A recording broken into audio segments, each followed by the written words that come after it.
Thank you. Good morning, John. Good morning, RL. How's your day going? Good. We were Toasty? just thinking maybe we should have a pre-service show where we just talk and have coffee, and that you would probably be more interested in that. And maybe we would charge for it. You know, we'd.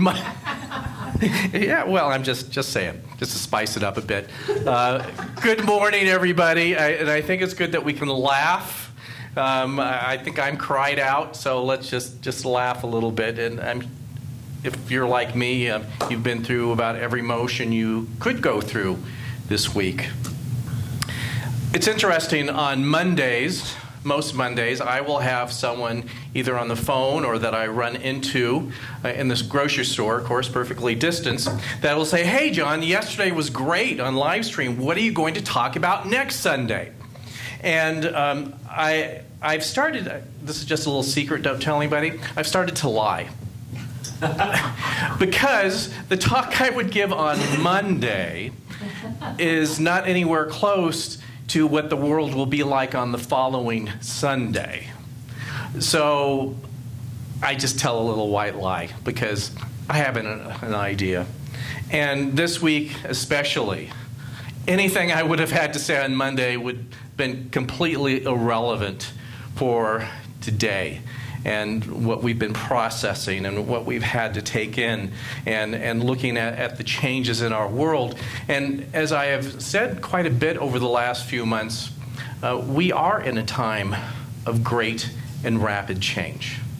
That we go through, I think, moments in history that our change is incremental, or what we might say evolutionary, very, slow, plodding along. And then there's times that it just kind of spikes up, but we might call it revolutionary change, where things seem to happen very quickly and in ways that are very shocking to us because they just jolt us out of where we have been. And that's where we are right now. And what we're feeling, a lot of it is just what we feel with great uncertainty, because there's no guarantee of where we are going with this. But at the same time, as shocking as this week has been for me, and I know all of you, this may sound odd, but I feel that something positive has shifted. And the way that I believe that is that it seems like much of what we are unwilling to look at is now on the counter for us to look at. And I think for various reasons that we could probably talk hours about of why we didn't. Were we afraid? Did we think things would collapse if we were truthfully looking at some things? And it seemed like one thing kept adding on to another over the last several months. And it was almost like the universe saying, what will it take you to take a really good look at what you're doing right now and have been doing in the past? And again, one thing and another, and as Karen and I were talking in our little pregame show, I said, I think I need to have a monitor up here, like, which of the 7 plagues are we going through now? Have we gotten to the last one yet? It just seems like, you know what I mean, it just seems like when you're used to a certain level of uncertainty, another level is coming. But again, I feel oddly positive about this right now. And it doesn't mean that I believe that whatever discord and even violence that we experience this week is completely over. I think that we will probably have some other shocking things to take in. But at the same time, I feel like we're starting to go in the direction that we need to. And so today, I want to talk further about, in the conversation we started last week with the burning bowl, talking about letting things go. And then, of course, as you let things go, what do you replace it with? And that's often the question. So we are certainly, I believe, in a big purging right now, even though as we're looking at it, or as Marcia would say, with the gunk straight in the face, it seems like, well, can it leave right now? And, well, not until we're done with it will we be able to do that. But let's look at what is this process, this really, sometimes this long-range process of letting things go and inviting something in new. And I think as spiritual beings and human beings, we like to think that it can be instantaneous, that, gosh, if I just, write the perfect affirmation and say it a couple hundred times, somehow life will just instantaneously change, and sometimes it does seem to. But this big change that we're in right now, this historic change, it needs a dedication to positive change within us. And I say dedication, just knowing that there's some days like Wednesday when you get up and it's just like, I don't know if I can do this anymore. And yet we still have to. And so as a great example, I want to talk about something I wrote about on my blog this week about an interview with actress Viola Davis on 60 Minutes. I think it was about a month ago. And if you want to watch this, it's on YouTube. Just put in Viola Davis in 60 Minutes. And she talked about her life, and in this 15-minute interview of at least what I could see of what it really takes for this consistent change in your life, or to have this idea of something different, and what it really takes. And it's not just, like that. It's not always just overnight. And it's not that the universe is built on it has to be difficult or it has to be long, but sometimes, it's more of what it takes for us to give it up. You know what I mean? For us to make room for something different, that we hold on to it with a death grip, these things that no longer serve us. And I think that's what in a sense, what we're doing now. We know it hasn't worked, but a part of us are still like holding on. Like, what would happen if we just let this go right now? And so she starts this interview talking about her life as a child and growing up in poverty. And of course, when you say that, for I think many of us watching it, have absolutely no idea what that means. I mean, really think of it. Most of us here, especially in the Wood River Valley, not to say there aren't people that are living paycheck to paycheck or having rough moments in their financial life, but I don't know if any of us, at least in this room, I'm just making it, I don't know your stories completely, do we really know what it means to actually live in poverty? Actually miss days of food for your family. You had, I guess, 5 brothers and sisters.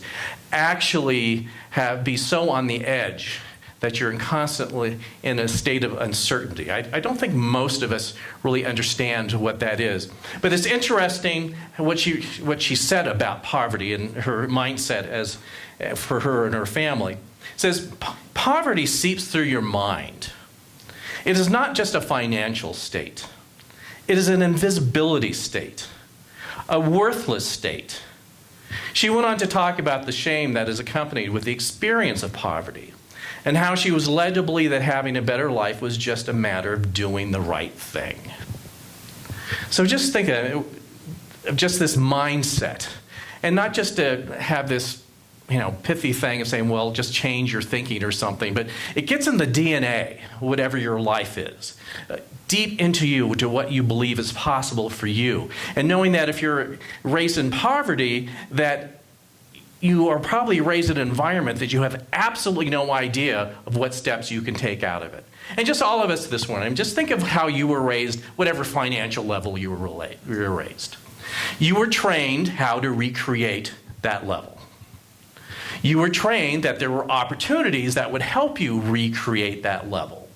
And that if you ever thought of, gee, I would really like to do so much more, and even if that was a dream of yours, you probably didn't have an idea of what that took.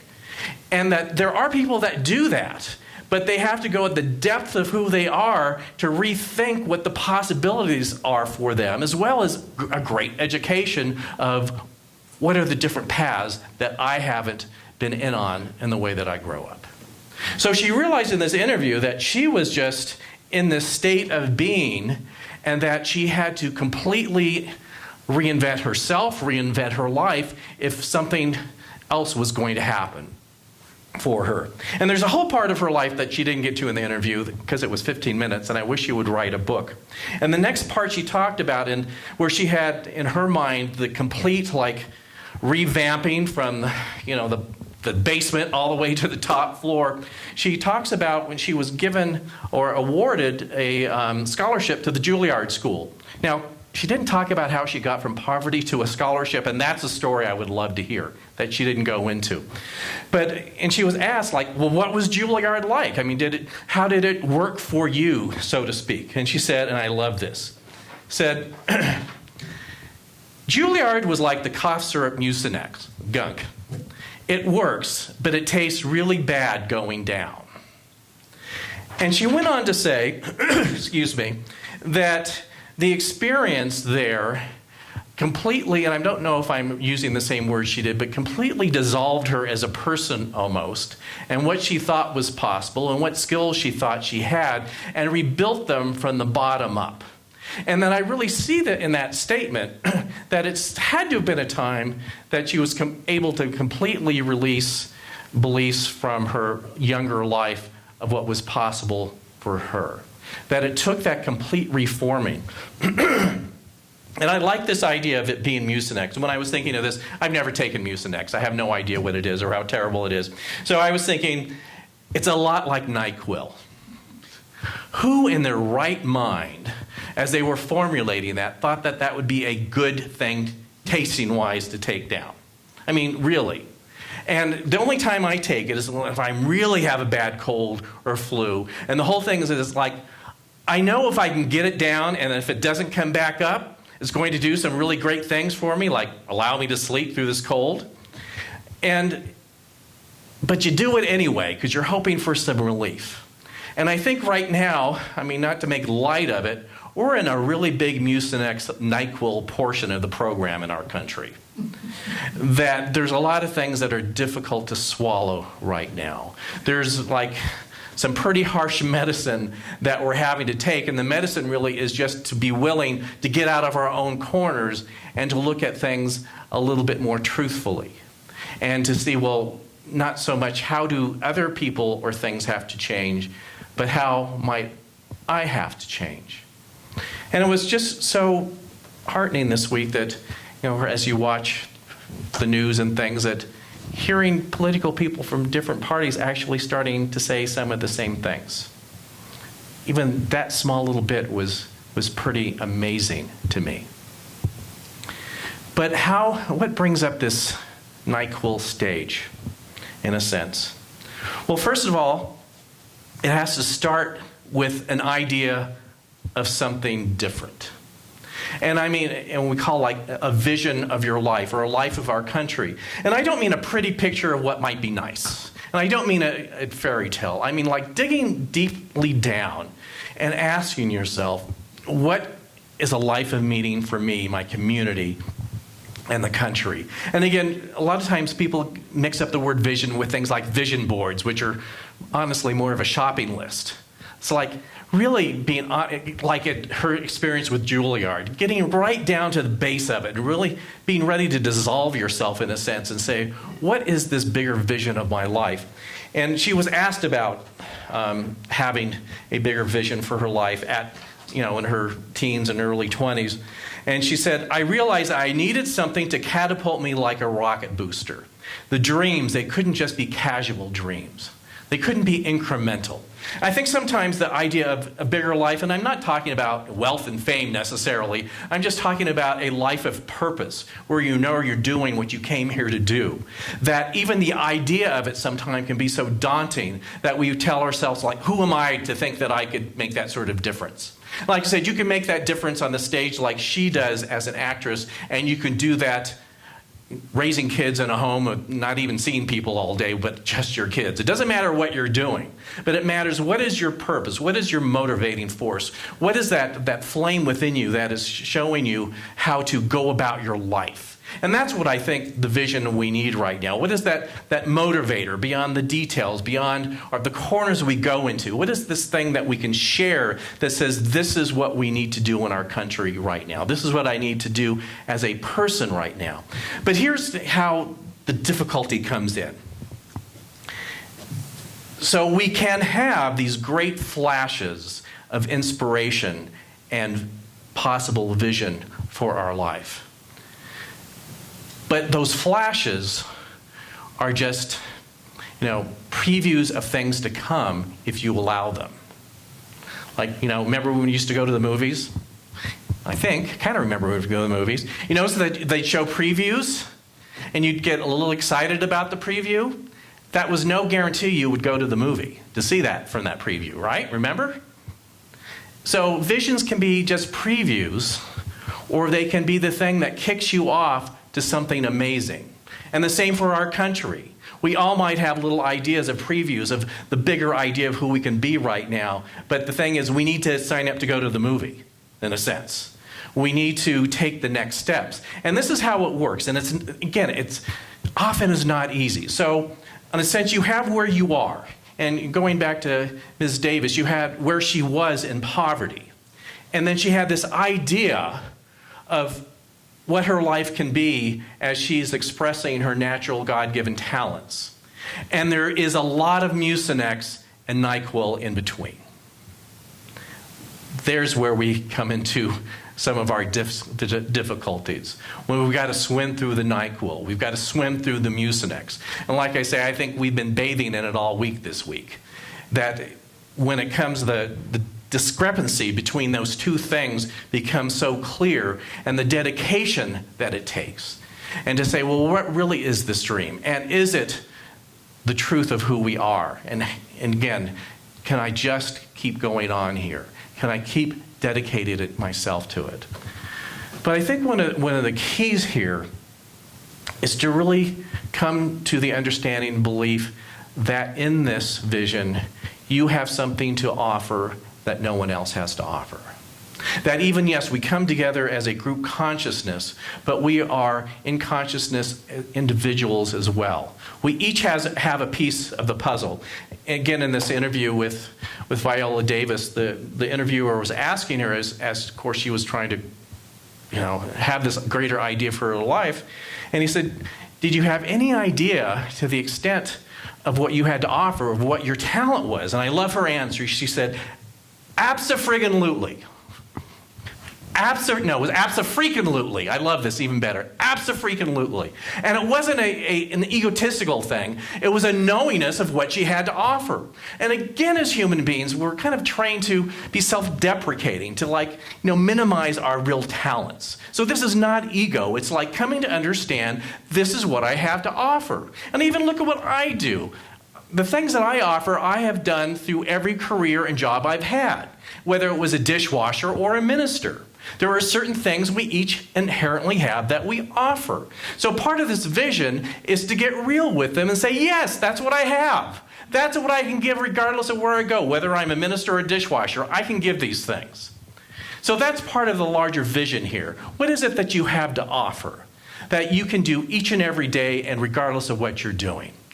And to know that you are starting here, and there may be a lot in between that seems like the NyQuil or Mucinex that you just have to get through to get to that higher state.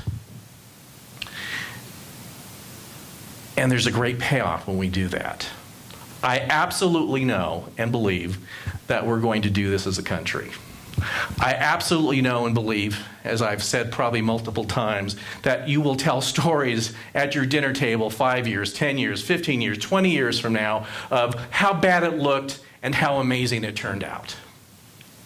We will tell those stories, and they will be not because we saw people on TV doing something great, it's because you did something great. And not just one person, but each one of us stepped up in some way that might not even be noticed by many people. But you stepped up in a different way. And that's where we are right now. And it starts with simply prayer. And not a prayer of, gee, God, change people. It's really a prayer of, not God, change others. God, please change me. Please open myself up. Please show me what I can do in a sense. And I want to end today with something that many of you did probably read that I sent out earlier this week about prayer, about personal prayer, and when I'm calling this a call to prayer. And this is something I'm taking very seriously. And I wrote this on Thursday morning, the day after that the Capitol was attacked. It says, we are all in a state of shock as we attempt to make sense of the occurrences of the last 24 hours. I, along with all of you, watched yesterday while domestic insurgents stormed our Capitol building with the intention of inflicting harm on our seat of government. The positive outcome of yesterday was that our democracy held and that Congress fulfilled their duty as elected officers of our nation. Our government officials have many crucial and immediate decisions to make to further guarantee the viability of our republic. The question, though, is what can we each do during this critical period? The first and foremost thing we can do is pray. When I think of prayer, I don't think of the type of prayer that invokes a deity or power outside of ourselves. The call of prayer that I have in mind is the one that has us understanding that a prayer can only change the one who's doing the praying. This type of prayer is one where we can intentionally connect with each other to effect a collective transformation. There is great power available to us all when we unite in consciousness for the betterment of all. What will I pray for today? I will pray for my personal courage, knowing that each of us is being called to stand up for truth and integrity. I will pray that as I walk this path, I will release all fear and anxiety. My prayers will also acknowledge that regardless of appearances, the presence of the divine exists at the center of all things. I believe that the recognition of this truth opens the door to the miraculous. I will also pray for divine right action. This affirmation understands that as a human consciousness, I don't have all the answers, and that I can let go and let God as I trust I will personally be led to make decisions that support all of our highest good. We have a great deal of work to do as a nation, but know that the direction of that work begins with the seeds we plant in our thoughts, beliefs, and prayers. I invite you to join me in prayer today and each day after as we realize a greater possibility and truth for our nation. So I would just like us just to be quiet for a few moments. Please, God, don't change the world, change me first.